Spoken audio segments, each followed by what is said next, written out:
Oh man, I'm so excited. I have 3 solo strategies here for the event dungeon that's hopefully going to be able to unlock this content for you. I'm going to save this amazing one for last, and we're going to see so many amazing things here in this video. Obviously, let me know how much this helps.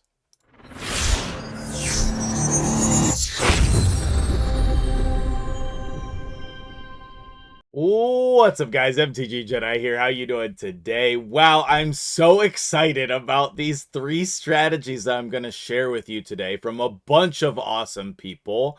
We are going to have 3 different solo strategies here, and they're all very different. Man, I thought whenever I was setting out to make this video, we're going to be using really similar builds. It's going to be kind of repetitive. No, not the case. We have very different builds, very different teams, and I think that with all of these ideas, you're going to make the event dungeon work on your account. So let's start off the video with my dude, Brown Bandit. And he's in my clan. He's an amazing dude, been around for a long time. All the guys that we're featuring in this video have been longtime supporters of the channel here. Thank you so much, Brown Bandit, for letting me on your account and for sharing this strategy with us. So let's jump on over to the event dungeon and take a look.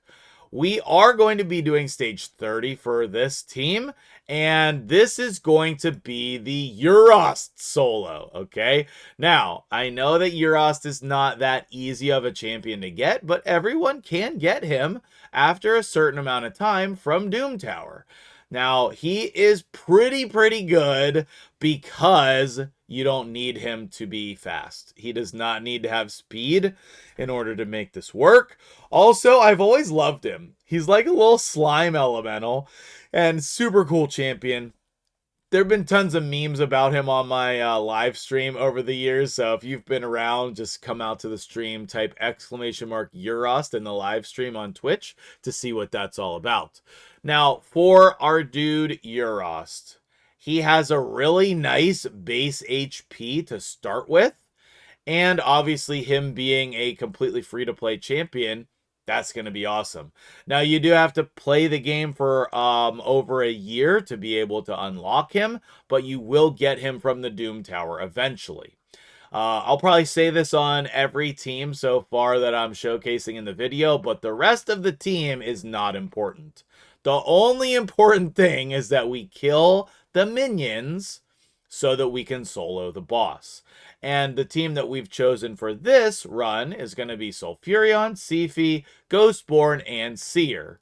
Now, on Sulfurion, he's going to have this nice passive that interacts really favorably for us with Volcanos as HP burns. And you will need some kind of solution to that, regardless of whatever you decide to do.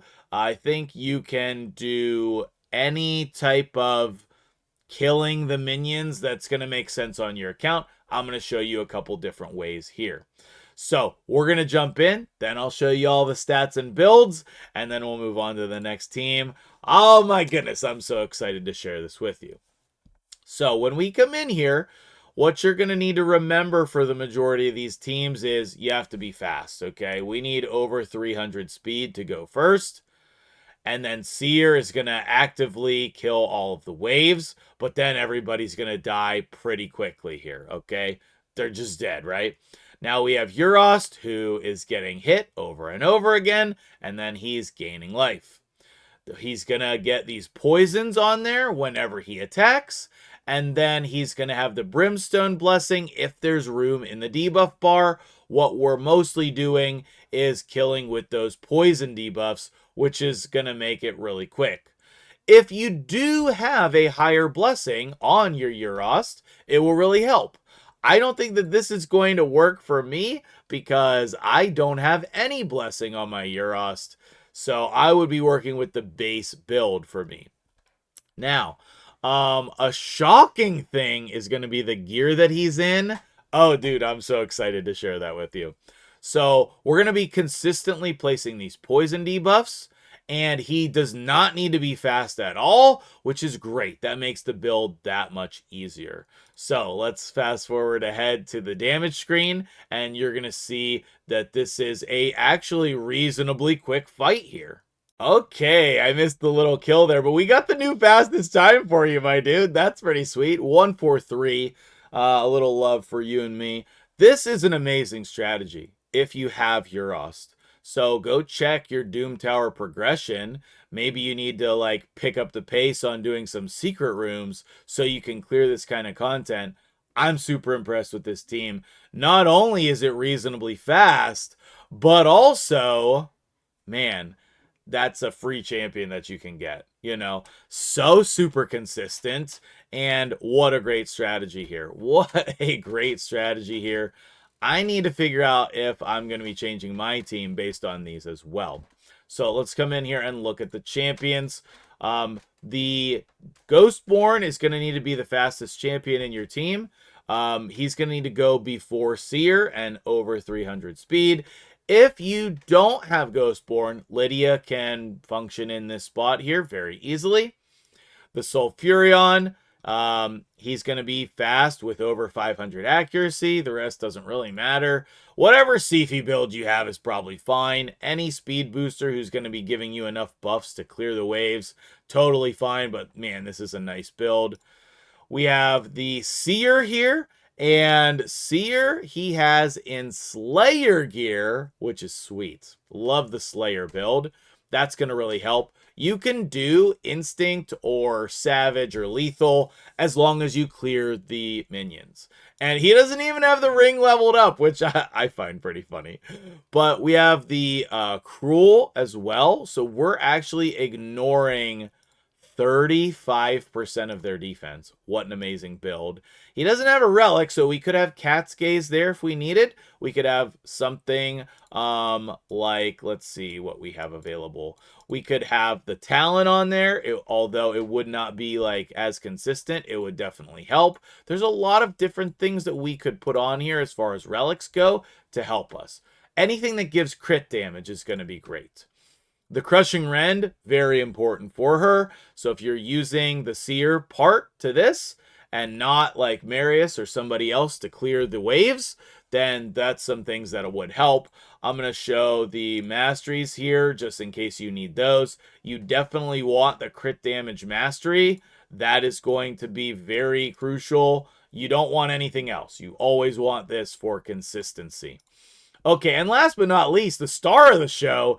He's in a 6-piece Defiance set. I did not see this coming. I literally did not.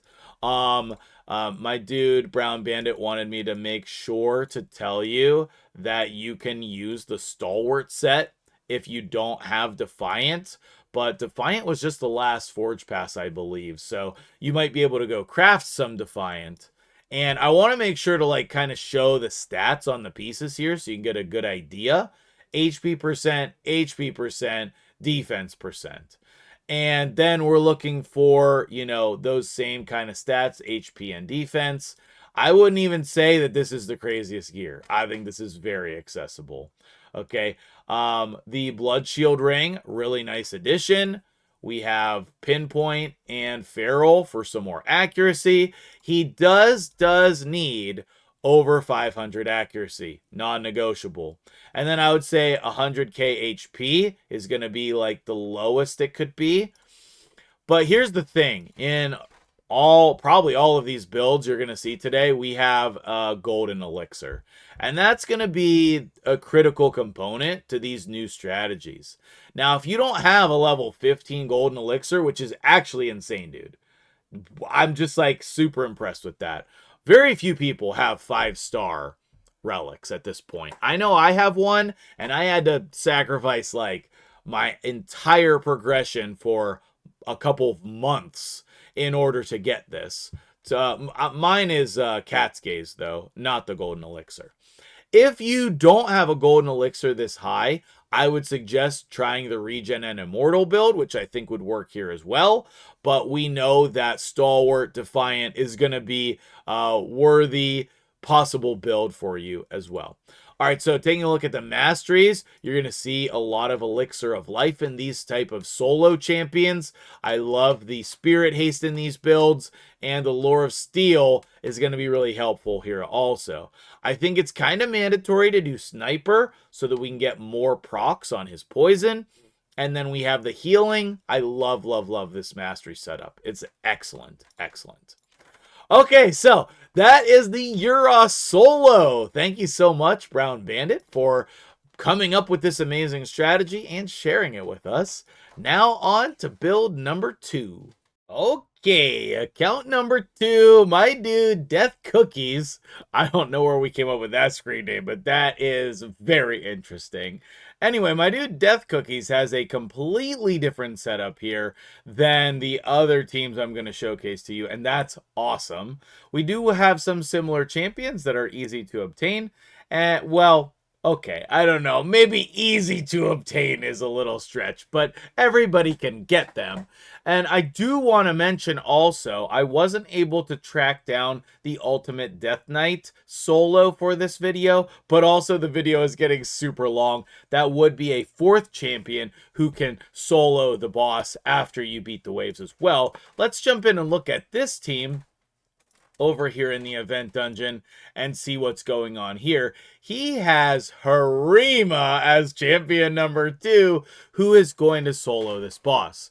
Now, he's using Lydia, Marius, Odin, and Revive Undeath champion to stabilize everything with Cardial. Now, these are a bunch of Void Legendaries, but again, you can customize this team to your liking, whoever you want to fit around Harima. So, let's jump in. Let's see a run. We're going to have, you know, a couple minute run here, just like everything else. And Odin's going to start off by killing someone. Lydia's going to come in and place Decreased Defense and Weaken. Cardial's going to place the Revive on Death. Marius is going to do a lot of the damage. Harima, again, doing some damage as well. And then the rest of these champions are going to die in the waves. Odin going to help us out with the block damage. So for this setup, it does seem like Odin is necessary. But again, you're going to build the 5 champions around your Harima if you're trying to make this work. I do think that this is a viable strategy for a lot of players who do have Harima. And then once she flips, the cool thing about this team is that a lot of the people still survive sometimes, depending on the setup. And so you can get a couple extra hits in there with some of these people. And then once the block damage falls off on the boss, then we're going to come in here and we're going to solo the rest of it. So let this run out. We'll talk about all the builds and whatnot, and then we'll see team number 3. Okay, I wanted to come back in here towards the end of the run and show you that Brimstone finish here. This Harima does have a 6-star blessing. That is not 100% necessary. But obviously, if you have that, it's going to make it more consistent. It's going to make it quicker. 2:45. We got him his new best time. Oh, that's so good. You can see, obviously, Harima doing most of the damage here. But Marius being clutch, clearing those waves. So let's come in here and look at the champions. I'm very interested to show you this build. We have a 6-star Feral here to get that block debuffs on here with the 4-star, and then the blocking the polymorph for PvP. We have Odin in here, again, needing to be over 300 speed. The Lydia over here is going to be 302. Marius in here is a little bit slower at 259. If he were faster, I think that it might be a little quicker, but probably not by that much. We have the Cardial in here, 277 as well. And then we have the Harima. This is going to be the Regen Immortal build that we're going to look at on the next team as well. And over here, again, the key to victory here, the Golden Elixir. Now, unfortunately, I don't have a Golden Elixir on my account, so I can't do any of these teams. I was taking a look at that while I was working on this video, but here are the stats for her. 221, tons of HP necessary for this build, not as much defense necessary. She doesn't have crit rate or very much crit damage, and she doesn't really need accuracy. So this is going to be a build dedicated to the event dungeon. That's okay. And then after the event dungeon's over, you can switch back to your arena build or whatever. Your build for Chimera and Hydra, whatever you're using your Harima for. But this build would definitely need to be just for this content. And again, this is going to be one of the main blessings we're going with on these solo champions, which is going to be 3000 HP. Here is the rest of the masteries that he has set up. And I think that'll do it for the team. So which of these three champions that we're going to see, and the next one I think is the even best one, but you be the judge and let me know in the comments which one is going to be the best for you. Okay, so last but not least, we have the third account that I said we were going to save for last because, in my opinion, this is the most accessible. So I want to jump right in here. Thank you so much for Entropy for letting me on your account this morning. Man, this guy has been supporting my channel for years at this point, and he has also been playing the game for years. Class of 2020. Very amazing roster, and just super nice guy, extremely intelligent with this game, and we're going to see his awesome team here. So if we come in, we jump over here to the event dungeon, we are going to see an awesome team. Now, we have Loki as our primary champion here, and then we have a team built around it that's going to be designed to clear the minions. What we are looking to do is clear those minions so that we can live through the fight. Then Loki is going to be sustainable, and our speed at clearing this is going to be related to how many brimstone procs we get and how quickly those pop off. Now, the rest of this team, you can utilize some of the strategies that I've shown earlier in the video for making that team. It just has to clear the waves. So we're looking for over 300 speed. We're looking for high damage. However you want to do that with your multiple champions, totally fine. We do have Marichka in this team, but I think that she is not mandatory. Certainly, she's going to make it very consistent alongside Loki because she's going to put up block damage at the beginning of the fight. She's going to do ally attacks and shields. Obviously, Marichka doing Marichka things. So let's jump in here. Let's take a look at this team and let's see what's going on. And then we'll see if you can build this on your account. So she's going to get that block damage at the beginning of the fight. Then Lydia's going to go. And then our Marius is going to come in here and finish basically everyone else off. We're going to be able to then follow that up with killing some of the rest of them who did not die. And that, there's definitely some RNG with Marius. I use him in my team as well. So sometimes you're going to kill them faster. Sometimes you're going to kill them slower. But all that matters is that you kill them. And we're able to get to our situation with Loki being the last champion alive so that he can solo it. You can see here, really consistent and really high damaging. The longer Marius can stay alive, the quicker the run can be. And other than that, everybody's going to die to the crazy blessing, that 6-star blessing on Kurosa, which is absolutely ridiculous. If you do have Marichka in the team, she is going to survive a little bit longer and get some ally attacks. And then when she dies, we'll bring Marius and the rest of the team back. Depending on if they had HP burn on them when they died or not. The key here is the Loki, though. There's going to be variance in the team, but then the Loki is going to be very consistent to beat the rest of the boss. So I'm going to go ahead and pause and let this go, and then we'll come back in at the end of the fight. Okay, we got that last brimstone proc finally, and hopefully that's gonna take care of the boss here. Perfect. Okay, we went through a full like 2 to 3 minutes of no brimstone procking here at the end. So I've seen this be as quick as 2 to 3 minutes or as slow as the 6 minutes here. But the most important part about this is the consistency. And there's a couple of different parts to that, okay? So let's come in and let's see the champions, and we'll talk about all of the parts to this team. So we have the Sun Wukong in damaging gear. None of this is particularly important. It's just like he needs to be kind of fast with good damage stats, and then that's going to help you clear the waves. Okay. The Marius build, again, same kind of thing, but over 300 speed with as much damage as you can get. We have the Marichka build, which is super tanky and stone skin, lots of HP and defense, over 300 speed again. We have the Lydia build, who she probably should be the fastest one in the team, but at least she has to go faster than your damage dealers. So, but your Lydia is probably already in fast gear as well. She's going to be in a protection build for other content, but you know, it doesn't hurt here.